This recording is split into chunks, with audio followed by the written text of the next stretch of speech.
Warga di Desa Pusar, Kecamatan Batu Raja Barat Oku, bergotong royong membersihkan puing-puing bangunan rumah punya Darpai yang roboh akibat diterjang angin kencang disertai hujan. Dalam kejadian tersebut, tidak menimbulkan korban jiwa, tapi untuk sementara waktu Darpai beserta keluarga terpaksa mengungsi di rumah tetangganya. Dijelaskan oleh Darpai, pada waktu kejadian dia lagi mandi di sungai.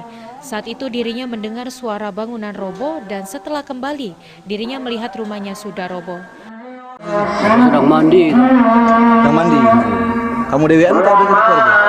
Di rumah ya. Nanti yang lain nunggu ya selain kamu? Nanti. Ketika roboh itu roboh gala-gala, roboh yang bagian mana awalnya?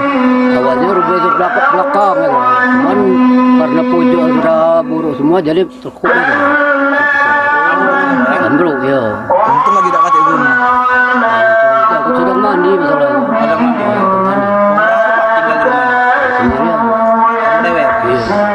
Selain membantu membersihkan sisa puing bangunan, warga juga membuka donasi untuk membantu Darpai. Ari Pranika, PAL TV.